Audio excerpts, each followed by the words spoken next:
ಸಾರಿಗೆ ನೌಕರರು ನಾಳೆ ಬಂದ್ ಮಾಡ್ತೀವಿ ಅಂತ ಎಲ್ಲಾ ರೀತಿ ಸಿದ್ಧತೆ ಮಾಡಿಕೊಂಡಿದ್ರು. ಆದ್ರೆ ಈಗ ಹೈಕೋರ್ಟ್ ಇದಕ್ಕೆ ರೆಡ್ ಸಿಗ್ನಲ್ ಕೊಟ್ಟಿದೆ. ಹಾಗಾಗಿ ನಾಳೆ ಸಾರಿಗೆ ಬಂದ್ ಇಲ್ಲ. ಸಾರಿಗೆ ನೌಕರರ ಒಕ್ಕೂಟ ಕರೆ ನೀಡಿದ್ದ ನಾಳೆಯ ಬಸ್ ಬಂದ್ ಇರೋದಿಲ್ಲ. ಸಾರಿಗೆ ಸಂಘಟನೆಗಳ ಜೊತೆ ಮಾತುಕತೆಗೆ ಸರ್ಕಾರಕ್ಕೆ ಹೈಕೋರ್ಟ್ ಸೂಚನೆ ಕೊಟ್ಟಿದೆ. ಸಾರಿಗೆ ನೌಕರರ ಬಂದ್ ಸಂಬಂಧ ಸರ್ಕಾರಕ್ಕೆ ಹೈಕೋರ್ಟ್ ನೋಟಿಸ್ ಕೊಟ್ಟಿದ್ದು, ನೋಟಿಸ್ ನೀಡಿ ವಿಚಾರಣೆಯನ್ನು ಗುರುವಾರಕ್ಕೆ ಮುಂದೂಡಿದೆ.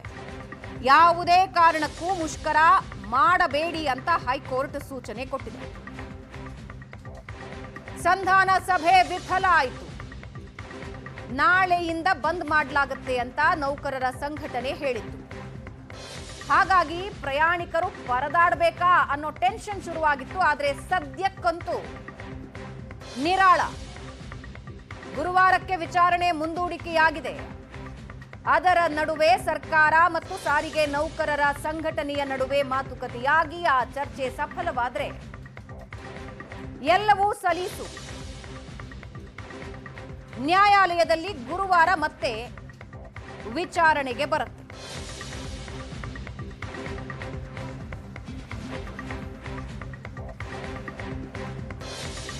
ಸಾರಿಗೆ ಸಂಘಟನೆಗಳು ಕರೆ ನೀಡಿದ್ದ ಬಸ್ ಬಂದ್ಗೆ ಹೈಕೋರ್ಟ್ ಬ್ರೇಕ್ ಹಾಕಿದೆ. ಹೈಕೋರ್ಟ್ ವಿಭಾಗೀಯ ಪೀಠದಲ್ಲಿ ಪಿಐಎಲ್ ವಿಚಾರಣೆ ನಡೆಯಿತು.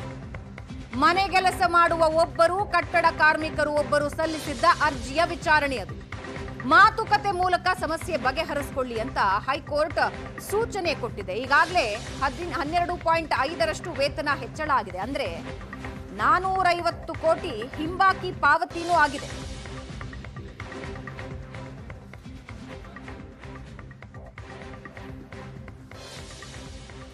ಸಾರಿಗೆ ನೌಕರರ ಬಂದ್ ಸಂಬಂಧ ಸರ್ಕಾರಕ್ಕೆ ಹೈಕೋರ್ಟ್ ನೋಟಿಸ್ ಕೊಟ್ಟಿದ್ದು, ನೋಟಿಸ್ ನೀಡಿ ವಿಚಾರಣೆಯನ್ನ ಗುರುವಾರಕ್ಕೆ ಮುಂದೂಡಿದೆ. ಹಾಗಾಗಿ ನಾಳೆ ಬಸ್ ಬಂದ್ ಇಲ್ಲ.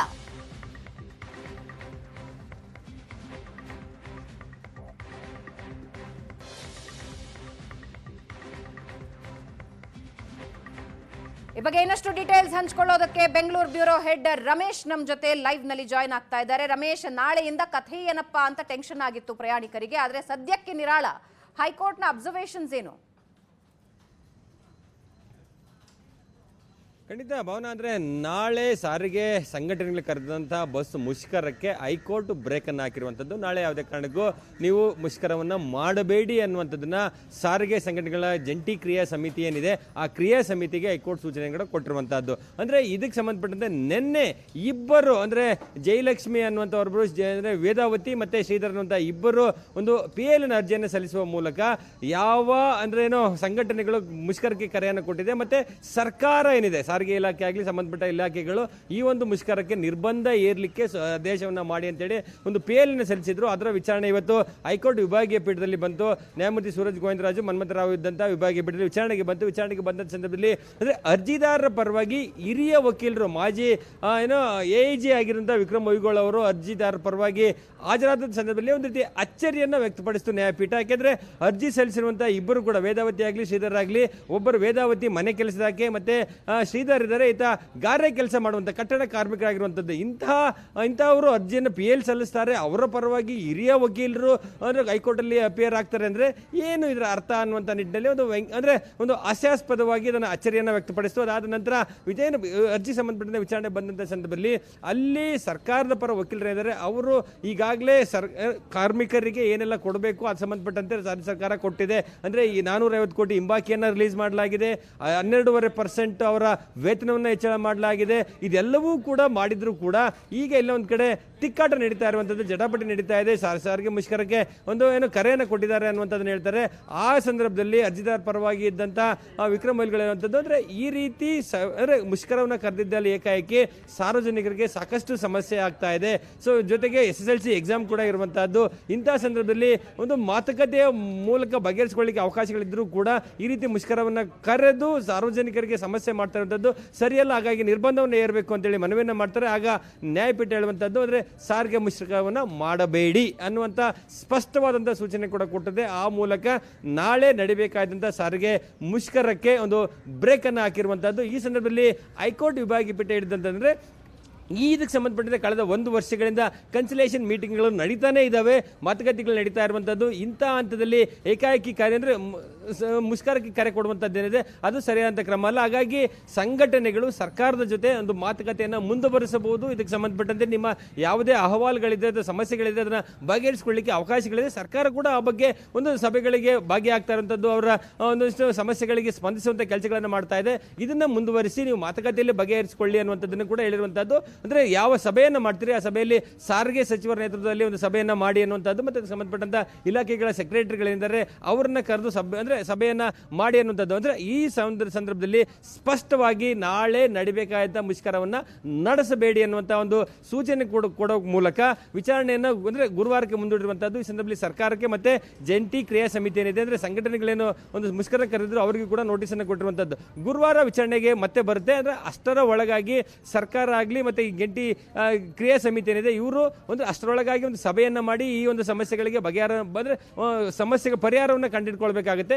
ಒಂದು ವೇಳೆ ಗುರುವಾರದ ಒಳಗಾಗಿ ಸಮಸ್ಯೆಗಳಿಗೆ ಪರಿಹಾರ ಕಂಡುಕೊಳ್ಳದೆ ಇದ್ರೆ ಅಥವಾ ಮುಂದಿನ ಯಾವ ದಿನಾಂಕದಂದು ನೀವು ಸಭೆಯನ್ನ ಮಾಡ್ತೀರಿ ಅದಕ್ಕೆ ಸಂಬಂಧಪಟ್ಟಂತೆ ಮಾಹಿತಿಯನ್ನು ನೀಡಬೇಕಾಗುತ್ತೆ. ಸೊ ಇಲ್ಲಿ ಏನು ಹೈಕೋರ್ಟ್ ಗಂಭೀರವಾಗಿ ಪರಿಗಣಿಸಿರುವಂತದ್ರಿಂದ ನಿಮ್ಮ ಬೇಡಿಕೆಗಳ ಬಗ್ಗೆ ಸರ್ಕಾರ ಒಂದಷ್ಟು ಮಾತುಕತೆ ನಡೆಸ್ತಾ ಇದೆ, ಒಂದಷ್ಟು ಪರಿಹಾರ ನೀಡುವಂತ ಕೆಲಸಗಳನ್ನು ಮಾಡ್ತಾ ಇದೆ. ಅಂದ್ರೆ ಸ್ಯಾಲರಿಯನ್ನು ಹೆಚ್ಚಳ ಮಾಡುವಂಥದ್ದು ಈಗಾಗಲೇ 12% ಹೆಚ್ಚಳ ಮಾಡಿರುವಂತದ್ದು, ಹಿಂಬಾಕಿಯನ್ನು ರಿಲೀಸ್ ಮಾಡಿರುವಂತದ್ದು, ಇಷ್ಟರ ಮಟ್ಟಿಗೆ ಮಾತುಕತೆಗಳು ನಡೀತಾ ಇರುವಂತಹ ಸಂದರ್ಭದಲ್ಲಿ ಏಕಾಏಕಿ ಮುಷ್ಕರವನ್ನು ಕರೆದು ಆ ಮೂಲಕ ಸಾರ್ವಜನಿಕರಿಗೆ ತೊಂದರೆ ಮಾಡುವಂತದ್ದು ಸರಿಯಾದ ಕ್ರಮ ಅಲ್ಲ. ಈ ನಿಮ್ಮ ಮಾತುಕತೆಯನ್ನು ಮುಂದುವರಿಸಿ ನಿಮ್ಮ ಸಮಸ್ಯೆಗಳಿಗೆ ಪರಿಹಾರವನ್ನು ಕಂಡುಕೊಳ್ಳಿ. ಆದರೆ ಇಂಥ ಸಂದರ್ಭದಲ್ಲಿ ಸಾರ್ವಜನಿಕರಿಗೆ ಸಮಸ್ಯೆಯನ್ನು ಮಾಡುವಂತದ್ದು ಸರಿಯಾದ ಕ್ರಮ ಅಲ್ಲ. ಹಾಗಾಗಿ ಮುಷ್ಕರವನ್ನು ಮಾಡಬಾರದು ಅನ್ನುವಂತ ಒಂದು ಸ್ಪಷ್ಟವಾದಂತಹ ಆದೇಶವನ್ನು ನೀಡಿರುವಂತದ್ದು. ಹಾಗಾಗಿ ನಾಳೆ ನಡೀಬೇಕಾದಂತ ಒಂದು ಮುಷ್ಕರಕ್ಕೆ ಈಗ ಬ್ರೇಕ್ ಬಿದ್ದಿರುವಂತದ್ದು. ನಾಳೆ ಮುಷ್ಕರ ಮಾಡುವಂತಿಲ್ಲ, ಮತ್ತೆ ಮುಂದುವರೆದಂತೆ ಗುರುವಾರ ಏನು ನಡೆಯುತ್ತೆ ಅನ್ನೋದನ್ನ ನೋಡಬೇಕಾಗಿರುವಂತದ್ದು. ಮತ್ತೆ ಮೀಟಿಂಗ್ ಯಾವಾಗ ನಡೆಯುತ್ತೆ, ಮೀಟಿಂಗ್ ನಲ್ಲಿ ಏನಾದರೂ ಪರಿಹಾರಗಳು ಕಂಡುಹಿಡ್ಕೊಳ್ಳಕ್ಕೆ ಆಗುತ್ತಾ ಅನ್ನೋದನ್ನ ಕಾದು ನೋಡಬೇಕಾಗಿರುವಂತಹದ್ದು. ಭವನ ರೈಟ್ ರಮೇಶ್, ಪ್ರತಿ ಬಾರಿ ಸಂಧಾನ ಸಭೆ ವಿಫಲ ಆಗ್ತಾ ಇತ್ತು. ನಿನ್ನೆಯ ಸಂಧಾನ ಸಭೆ ಕೂಡ ವಿಫಲ ಆಗಿದೆ. ಆದ್ರೆ ಈಗ ಹೈಕೋರ್ಟೇ ತಡೆ ಕೊಟ್ಟಿರೋದ್ರಿಂದ ನೌಕರರ ಸಂಘದ ಮುಂದೆ ಬೇರೆ ಆಪ್ಷನ್ಸ್ ಇಲ್ಲ. ಸಂಧಾನ ಸಭೆಯಲ್ಲಿ ಏನ್ ವರ್ಕ್ ಆಗುತ್ತೆ ಅನ್ನೋದ್ರ ಬಗ್ಗೆ ಈಗ ಹೆಚ್ಚಿನ ಗಮನ ಕೊಡಬೇಕು ಅಂತ ಅನ್ಸುತ್ತೆ. ಈ 2 ದಿನದಲ್ಲಿ ಸಂಧಾನ ಸಭೆ ನಡಿಬೇಕು, ಸರ್ಕಾರದ ಮೇಲೂ ಜವಾಬ್ದಾರಿ ಇದೆ. ಆದ್ರೆ ನೌಕರರ ಸಂಘದ ಸ್ಟ್ಯಾಂಡ್ ಏನಿದೆ?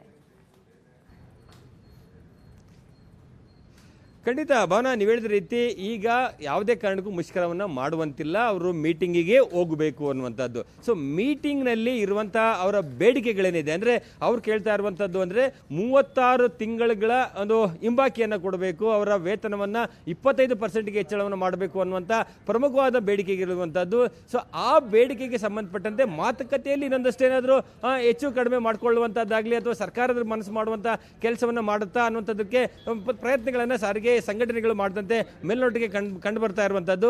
ಸೊ ಆ ನಿಟ್ಟಿನಲ್ಲಿ ಸಾರಿಗೆ ಸಂಘಟನೆಗಳು ಈ ಹಂತದಲ್ಲಿ ಹೈಕೋರ್ಟ್ ಆದೇಶವನ್ನ ಒಂದು ವೇಳೆ ಏನಾದರೂ ಅದನ್ನ ಮೀರಿ ಅಂದ್ರೆ ಮುಷ್ಕರಕ್ಕೆ ಹೋಗಿದ್ದೆ ಆದಲ್ಲಿ ಅವರ ವಿರುದ್ಧ ಸರ್ಕಾರ ಯಾವುದೇ ರೀತಿಯಾದಂತಹ ಒಂದು ಕಠಿಣ ಕ್ರಮವನ್ನು ತೆಗೆದುಕೊಳ್ಳಬಹುದು. ಆ ನಿಟ್ಟಿನಲ್ಲಿ ಸರ್ಕಾರಕ್ಕೆ ಒಂದು ಬಲ ಇರ್ತದೆ. ಅಂದ್ರೆ ಹೈಕೋರ್ಟ್ ಆದೇಶ ಇದೆ, ಹಾಗಾಗಿ ಮುಷ್ಕರ ನಡೆಸಬಾರದು ಅನ್ನುವಂಥದ್ದು. ಮುಷ್ಕರ ಮಾಡಿದರೆ ಹಾಗಾಗಿ ನಿಮ್ಮ ವಿರುದ್ಧ ಎಸ್ಮಾ ಕಾಯ್ದೆ ಇಡಿ ನಿಮ್ಮ ವಿರುದ್ಧ ಕ್ರಮವನ್ನು ತೆಗೆದುಕೊಳ್ತೀವಿ ಅಂದ್ರೆ ಕೆಲಸದಿಂದ ತೆಗೆದುಹಾಕುವಂತ ಮಟ್ಟಕ್ಕೆ ಬೇಕಾದರೂ ಹೋಗಬಹುದು. ಸೊ ಅಂತ ಒಂದು ಹಿನ್ನೆಲೆಯಲ್ಲಿ ಸಾರಿಗೆ ನೌಕರರು ಈಗ ನಾಳೆ ಕೆಲಸಕ್ಕೆ ಬರಲೇಬೇಕಾದ ಅನಿವಾರ್ಯತೆ ಇದೆ. ಅಂದ್ರೆ ಈ ಸಂದರ್ಭದಲ್ಲಿ ಅವ್ರಿಗಿರುವಂತಹ ಆಪ್ಷನ್ಗಳೇನೆಂದ್ರೆ ಹೈಕೋರ್ಟ್ ಹೇಳಿದೆ, ನೀವು ಮಾತುಕತೆಯಲ್ಲಿ ಬಗೆಹರಿಸಿಕೊಳ್ಳಿ, ನಿಮ್ಮ ಬೇಡಿಕೆಗಳನ್ನ ಇಟ್ಕೊಳ್ಳಿ, ಸರ್ಕಾರದ ಜೊತೆ ಮಾತುಕತೆ ಮಾಡಿಕೊಂಡು ಪರಿಹಾರನ ಕಂಡುಕೊಳ್ಳಿ ಅಂತ ಹೇಳೋದ್ರಿಂದ ಸಭೆಯಲ್ಲಿ ನಮ್ಮ ಬೇಡಿಕೆಗಳಿಗೆ ನೀವು ಪರಿಹಾರವನ್ನು ಕೊಡಬೇಕು ಅಥವಾ ನಮ್ಮ ಬೇಡಿಕೆಗಳಿಗೆ ನೀವು ಸ್ಪಂದಿಸಬೇಕು ಅನ್ನೋ ನಿಟ್ಟಿನಲ್ಲಿ ಒಂದಷ್ಟು ಗಟ್ಟಿಯಾಗಿ ಸಭೆಗಳಲ್ಲಿ ಅಥವಾ ಸಾರಿಗೆ ಸಚಿವರ ಮುಂದೆ ಅವರು ಹೇಳ್ಕೊಳ್ಬಹುದು. ಆದ್ರೆ ಸರ್ಕಾರ ಏನು ಮಾಡುತ್ತೆ ಅನ್ನುವಂಥದ್ದು ಅಂದ್ರೆ ಇಲ್ಲಿ ಸ್ಪಷ್ಟವಾಗಿರುವಂತದ್ದು ಅಂದ್ರೆ ಹೈಕೋರ್ಟ್ ಹೇಳಿರುವಂತದ್ದು ನಿಮ್ಮ ಸಮಸ್ಯೆಗಳೇನಿದ್ರು ಕೂಡ ಮಾತುಕತೆಯಲ್ಲಿ ಸಭೆಗಳನ್ನು ಮಾಡಿ ಬಗೆಹರಿಸಿಕೊಳ್ಬೇಕೆ ಹೊರತು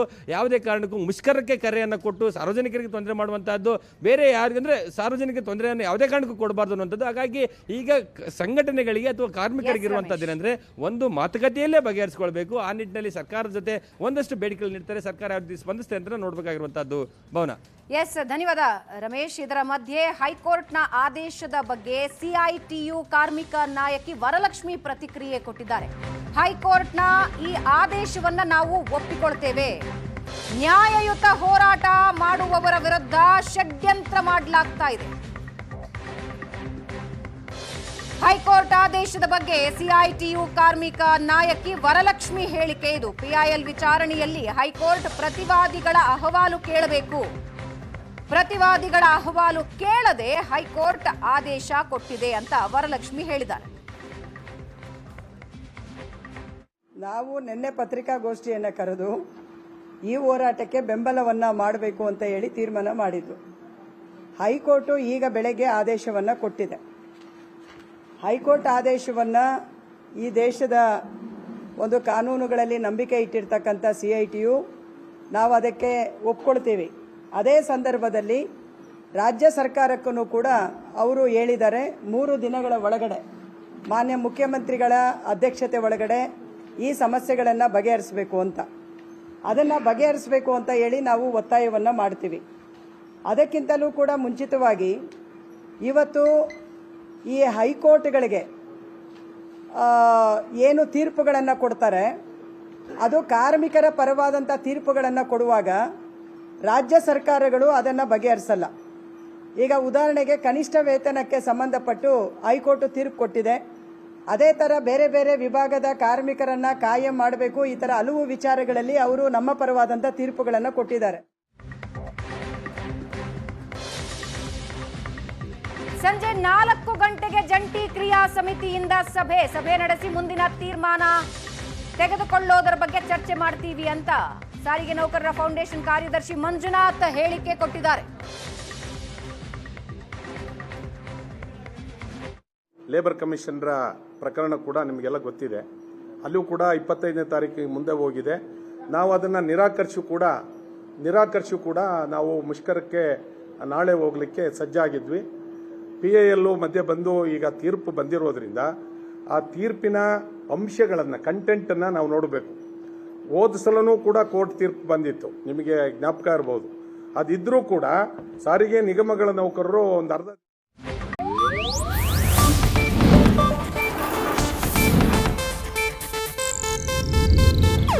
ಇದು ಏಷ್ಯಾನೆಟ್ ನ್ಯೂಸ್ ನೆಟ್ವರ್ಕ್ ಪ್ರಸ್ತುತಿ.